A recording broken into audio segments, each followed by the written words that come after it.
pada dekade 1980-an dan 1990-an, Indonesia bersama Malaysia, Thailand, dan Filipina dijuluki sebagai anak macan Asia, Cubs of the Asian Tiger, atau macan Asia baru, New Asian Tiger.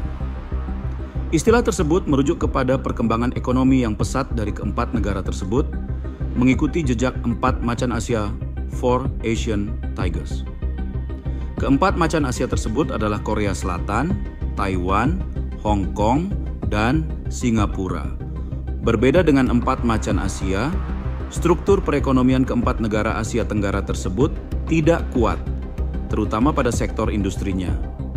Indonesia khususnya hanya didukung oleh infant industry yang merupakan industri substitusi impor, sehingga rentan terhadap goncangan ekonomi, baik internal maupun eksternal. Selain itu, ekspor Indonesia hanya didominasi oleh sektor primer, yaitu pertambangan dan pertanian. Beberapa kali goncangan ekonomi eksternal pada kurun waktu 1980-an sampai dengan 1990, Indonesia masih bisa bertahan. Namun krisis ekonomi dunia pada tahun 1998 yang disertai krisis sosial politik lainnya dari internal Indonesia telah menyebabkan perekonomian Indonesia ambruk.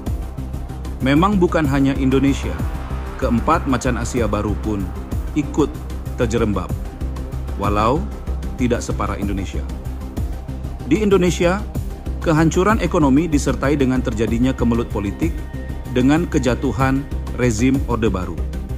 Selain itu terjadi konflik sosial, baik secara vertikal maupun horizontal di berbagai daerah di Indonesia. Geoekonomi pasca krisis 1998. Presiden Habibie walau berkuasa dalam waktu singkat tapi mampu mengembalikan stabilitas ekonomi Indonesia. Akan tetapi, kemelut politik dan adanya separatisme daerah dan konflik sosial di berbagai daerah menyebabkan pemulihan ekonomi Indonesia tidak berjalan secara optimal. Pengganti Habibie, yakni Gus Dur dan Megawati, juga lebih memfokuskan pada aspek sosial politik, sehingga aspek ekonomi kurang diperhatikan. Di era SBY, pengganti Gus Dur dan Megawati, kondisi sosial politik relatif stabil. SBY fokus kepada pengembangan ekonomi, sehingga pertumbuhan ekonomi di era SBY sangat tinggi.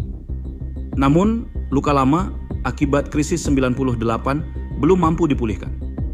Sejak krisis 1998, penurunan kontribusi sektor industri terhadap produk domestik bruto (PDB) terus berlanjut di era SBY.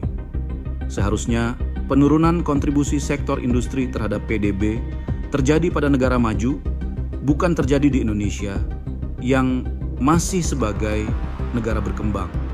Fenomena ini disebut deindustrialisasi dini atau deindustrialisasi prematur.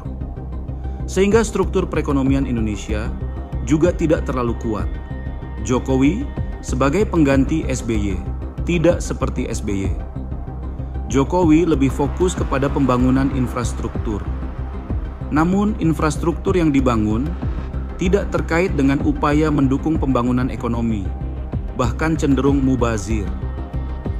Sebut saja misalnya Bandara Kertajati dan Bandara Jenderal Besar Soedirman yang tidak berfungsi sebagaimana mestinya. Demikian juga dengan proyek IKN yang berpotensi mangkrak. Proyek-proyek Jokowi ini akhirnya hanya membebani APBN. Apalagi proyek-proyeknya didanai dengan hutang, akan membebani bukan hanya pada saat pemerintahannya, tapi juga akan membebani pemerintahan penggantinya. Pertumbuhan ekonomi pada masa pemerintahan Jokowi hanya berkisar di angka psikologis 5%. Jauh di bawah laju pertumbuhan ekonomi di era SBY. Sehingga orang menyebutnya laju pertumbuhan ekonomi autopilot. Artinya, tanpa ada campur tangan pemerintah pun, perekonomian akan tumbuh seperti itu.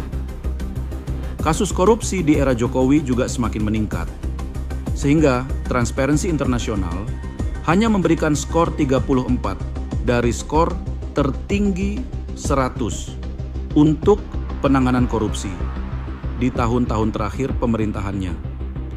Posisi geoekonomi Indonesia pada masa pemerintahan SBY, bahkan pada masa pemerintahan Jokowi, masih dipandang sebelah mata oleh negara-negara tetangga seperti Singapura dan Malaysia, bahkan di mata dunia. Khususnya, Singapura terkesan melecehkan Indonesia.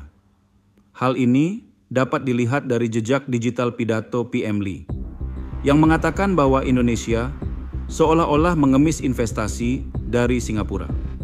Bahwa Singapura tumbuh menjadi negara maju karena dukungan kuat Indonesia sejak zaman Soeharto.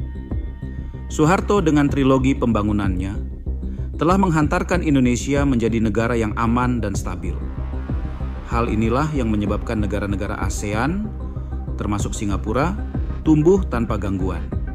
Selain itu, Singapura juga didukung oleh energi listrik dan gas bumi yang murah dari Indonesia, sehingga biaya ekonominya menjadi rendah. Singapura juga menampung uang berlimpah dari para koruptor maupun pengekspor yang memarkir dana hasil ekspor DHE di sana. Singapura juga menjadi tempat penampungan dana penyelundupan hasil eksploitasi sumber daya alam Indonesia. Namun, ternyata Singapura justru membalas semua kebaikan-kebaikan Indonesia dengan air tuba. Reposisi geoekonomi. Prabowo sebagai pengganti Jokowi memiliki kebijakan yang berbeda 180 derajat. Walaupun seringkali Prabowo memuji-muji Jokowi, namun sejatinya kebijakannya sangat bertentangan. Prabowo fokus untuk meningkatkan kesejahteraan rakyat melalui peningkatan pertumbuhan ekonomi sebesar 8%. Walaupun sebagian besar orang menganggap pertumbuhan sebesar itu mustahil dapat terwujud dengan kondisi Indonesia seperti saat ini. Hal ini dikarenakan antara lain: 1. Hutang ribuan triliun warisan pemerintahan Jokowi telah membebani APBN, baik untuk membayar bunga maupun hutang pokok. 2. Tax ratio terus merosot dalam 2 tahun terakhir. Pada tahun 2023 sebesar 10,23% dan menurun menjadi 10,02% di bulan Oktober 2024. Di antara negara-negara ASEAN, tax ratio Indonesia berada pada peringkat terendah kedua setelah Myanmar. Kondisi penurunan tax ratio akan berpengaruh terhadap defisit anggaran. Padahal, menurut undang-undang, bahwa apabila defisit melebihi 3% dari total PDB akan berimplikasi kepada impeachment. Ketiga, kondisi korupsi yang diwariskan di era Jokowi menyebabkan kebocoran APBN dan APBD. Selain itu, korupsi juga menyebabkan ekonomi biaya tinggi.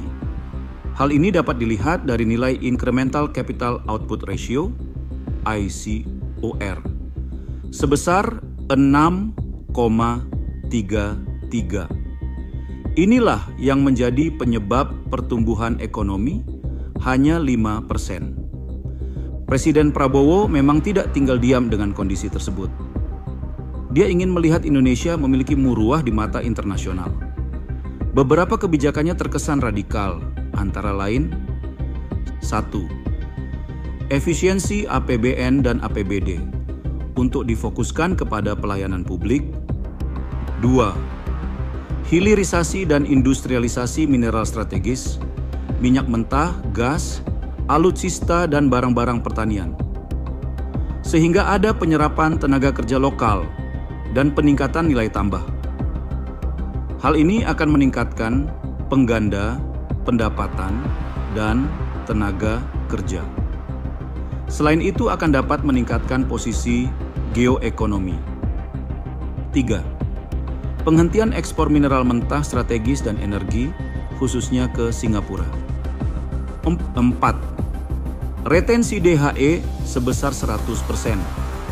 Hal ini tentu akan meningkatkan cadangan devisa dan memperkuat stabilitas nilai kurs rupiah. Pemberantasan korupsi merupakan langkah yang sangat penting karena akan mengurangi kebocoran APBN dan APBD dan menurunkan biaya ekonomi. Bahkan, untuk mengejar pertumbuhan ekonomi sebesar 8%, Prabowo menargetkan ICOR sebesar 4. Dan 6. Indonesia bergabung dengan BRICS. Negara-negara anggota BRICS merupakan pasar yang sangat besar, khususnya India, China, Rusia, dan Brazil.